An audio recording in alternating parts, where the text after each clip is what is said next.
কি গো, তোমার থালা বাসন মাজা হলো? না না, পুজোর বাসন মাজতে একটু দেরি হবে না? ও আচ্ছা। সময় লাগবে তো, তাড়াতাড়ি হয়ে যাবে। হুম, বেশ তো চকচক করছে থালা বাসনগুলো গো।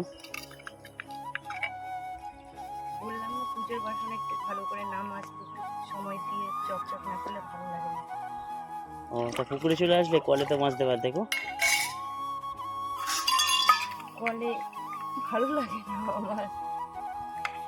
আচ্ছা, কলে তোমার কল ভালো লাগে টানতে না? হবে, হ্যাঁ, অনেক বিরক্ত লাগে।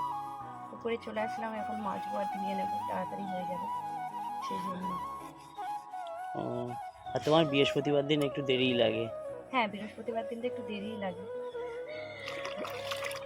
এমনি দিনের থেকে বৃহস্পতিবার একটু বেশি সময় লাগে। তুমি সেখান থেকে রৌদ্রে বসে আছো, তুমি তো আরো কালো হয়ে যাবে। ইস, হ্যাঁ, না। কেমন রৌদ্র পড়েছে দেখেছো? হ্যাঁ, ভীষণ রোদ পড়েছে। ঠান্ডার সময় ভালো চারিদিকে লাগে। তাকানোই যাচ্ছে না, এত অবস্থা।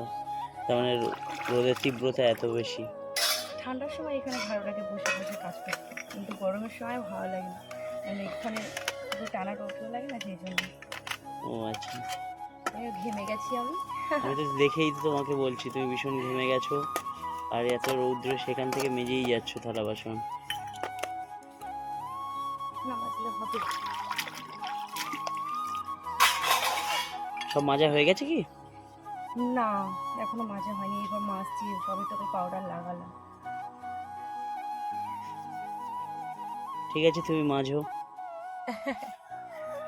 হ্যাঁ, তুমি মাজতে থাকো এখনো রোদের মধ্যে। আর সময় লাগবে তো, বললাম না, একটু সময় লাগবে। ভালো করে না ধরে মাজলে পুজোর বাসন দাগ হয়ে যাবে, আর তখন আরো দাগ ভালো লাগে না দেখতে। পরিষ্কার করে মাজবো, পরিষ্কার হয়ে থাকবে। এই যে চকচক করছে ধোয়ার পরে, দেখো হ্যাঁ। এর থেকে আর কি ভালো করে মাজবে তুমি? এমনি প্রত্যেকদিন তো আমি ভালো করেই মেজে নিই না।